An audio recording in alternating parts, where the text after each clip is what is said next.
Hello and welcome to Million Labs. Today we are going to talk about how databases work in Bubble, focusing on Bubble's basic data structure. Let's get started. Data types are essentially tables of data. You can think of them like spreadsheets. Each of your Bubble databases will always come with one data type to begin with, and that is user. So if we look at a spreadsheet, I can see that this spreadsheet includes various tables, which I can access by clicking on any associated tabs. So here I have a table which is named user. This would be equivalent to the user over here in Bubble under the data type. Within each data type or table, we will see fields. The user table comes with the following fields. It comes with an email for the user. It comes with a created date for the user, so when was the user created? It comes with a modified date, or are there any changes made? And it comes with a slug. A slug is the information that you can see at the top of a URL. So if we were to picture this in an Excel sheet or a spreadsheet, it would look something like this. We would see each column in our table is described by one of the names of the fields. So again, here we have the email field, the modified by date field, the created by date field, and the slug. If we were going to add additional information about our user, we would create additional columns. So for instance, we might have first name, then we might have last name, then we might have a profile picture,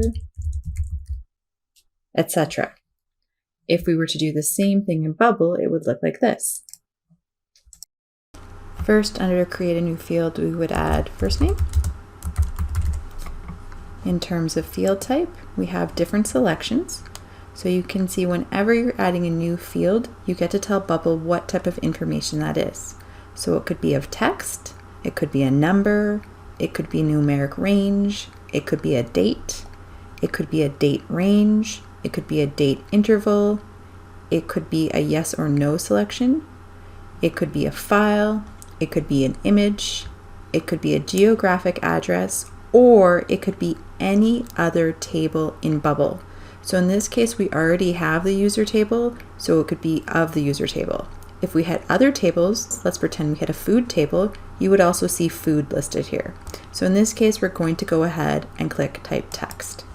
Then we're going to go ahead and hit create. So then we would add the other ones. So we would again put last name. We know this time it's type text. We would go ahead and add another one. In this case, it's a profile picture. This time we know this is going to be an image. So we go down and we would select image. Whenever we are creating a new field type, it's important to select the correct type. And the reason for this is that there's different functionality associated with each of these different field types. So for instance, if you want to do some manipulation of numbers and you don't select the number field, you won't have that ability. So if you selected type text, when you really want to deal with numbers and manipulation of them, you won't get what you want. You need to make sure that you're selecting numbers. Whenever we are creating new fields, an important thing to consider is whether the field can contain only a single value or answer or multiple values or answers. So for instance, let's look back at our spreadsheet. With the user data we have entered thus far, we have only wanted to collect a single piece of information. So only one first name like Sam and only one last name like Smith, and only one profile picture such as this. Looking back at Bubble now, you can see that when you create a new field, the last line you have is this field is a list, multiple entries with a small checkbox. If something is going to only have a single value or answer, you leave this unchecked. If something is going to have multiple values, multiple answers, or be a list, then you would go ahead and check this box. It's very important when setting up your structure to decide if items are lists or not, as this is not a field you can change after. If you decide something is a single value and do not select this, and later decide you are actually working with something that should have multiple values or be a list, you will actually need to recreate the structure and re-enter your information into your database. Let's look at another example. Looking back at our spreadsheet, we have now added a new table called favorite food.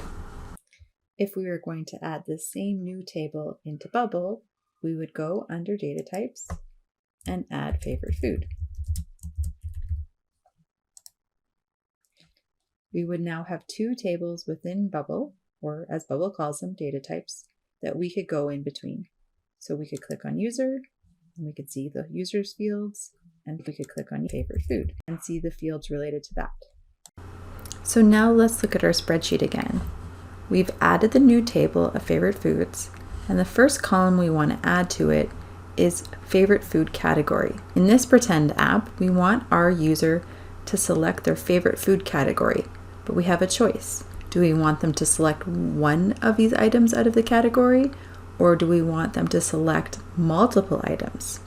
So if we decide we only want to see their absolute most favorite choice and only give them one option to choose from, then we would set this up as a single value, which would mean again that if we are looking at Bubble, we would not check this box when we were creating a new field. However, if we decided that we wanted them to be able to select multiple items, we would select this box. One other way to look at the data is to look at the relationship between the data. So in this case, we know we have a user and we have a single user. We also know that we are trying to decide what to do with a food category. So if we allow a user to choose only one category of their favorite food, we have created a one-to-one relationship. We have one user, and the one user can have one favorite food. If, on the other hand, we allow the user to pick multiple categories of favorite food or many choices, we have a one-to-many relationship. So one user can have many types of favorite foods. The last type of data relationship you might have in Bubble is a many-to-many one. Say, for instance, with this pretend app, we wanted users to group themselves by where they lived. You could have a group of users who lives in Boston and another group who lives in New York. You now have a list of many users. If those users in turn could see a list of all members' favorite food categories, you now have a many-to-many relationship. You have a list of users, or many users, to many categories of favorite foods. Jumping back into Bubble, let's go ahead and add a field to our favorite food data type. So we've got our favorite food data type open. So far it's populated the automatic things. So it's automatically created a slug. It's automatically created a created date, a modified date, and the creator. So we're going to see which user added information in each time. We're going to go ahead and create our new field. In this case, we're going to call it favorite food category. And in this case, it's going to be type text. And we've decided we're going to have a one-to-many relationship. So we're going to go ahead and click on that list, and we're going to let users select multiple categories of favorite foods. Now, when we do that, we can see a list of text. So by seeing the word list, you know you've created a many relationship. Let's go back to our spreadsheet now and look at adding another table. So we've already added a table called user and a table called favorite food. And next we're going to add a table called food clubs. In this case, I, as a user, could join a food club and I would pick a single location. So my location might be Boston, New York, or Michigan. Again, this would be one user to one location, so a one-to-one relationship. Next, let's go to Bubble and set that up. So back in Bubble, we are going to add our new data type, so food club. And we're going to go ahead and create it. We can see that again, some fields come up automatically. We're going to go ahead and create a new field. In this case, it will be a location. When we look at location, text may be an option that makes sense, as well as geographic address. For right now, we're just going to go ahead and click text. You'll also note that I did not select this field as a list when I chose my location, as I was creating a one-to-one relationship. Flipping back to our spreadsheet and looking in our food clubs table, we are next going to add another column into the table. This time we are going to add members. Members will be a list of members. So this will be a many relationship. So for instance, we will list all of the members who are in Boston and all of the members who are in New York, etc. Let's flip back to Bubble again. So going into our food club data type, we are going to add another field. This time we are going to add members. Now, where are we going to get our members list from? We are actually going to get it from a different table. We are going to get it from our user table. And we're not just going to get a single user, we're going to get all the users who are members. So in this case, it's a list. So we're going to go ahead and select list and create. So what we can see is my members is a list of users. So that is a many relationship. We are next going to add one more column to one of our tables, and that's our favorite food.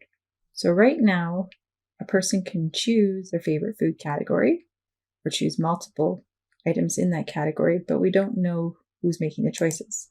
So quickly, we are just going to paste in the information related to members. So now we can see, for instance, that Sam Smith and Mary Olson, maybe for instance, both like Italian food, and that Ben, Bruce, and Olive Wilton like Mexican, etc. Flipping back into Bubble, we can now add that additional field into our data type favorite food. So we'll go ahead and create a new field. Again, this will let us know which member likes which particular favorite food category. Again, we are going to have this of type user, so the user's information, and again, this is a list. We will go ahead and hit create. We are next going to talk about linking data types together. Linking data types is important to improve speed. Imagine a ball diamond, where each base represents a data type or table. If each of the bases are linked, I can quickly run from base 1 to base 2 to base 3 and home. Now imagine the bases aren't linked, and I need to run back to the start each time. Think how much longer it would take to run from the start to base 1, then back to the start, then from the start to base 2, then back to the start, and so forth.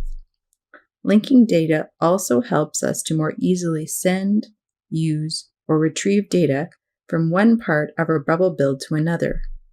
We will elaborate more on this in another video. Right now, looking at the data we have entered into Bubble thus far, if I go into the Food Club table, I can see information related to the user. And if I go into the Favorite Food table, I can also see information related to the user.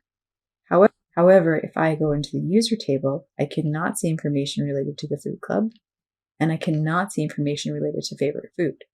So in general, we need to think about how data is flowing, and in a lot of cases, we need to make sure we can see information in both directions, as that is often easier for our builds.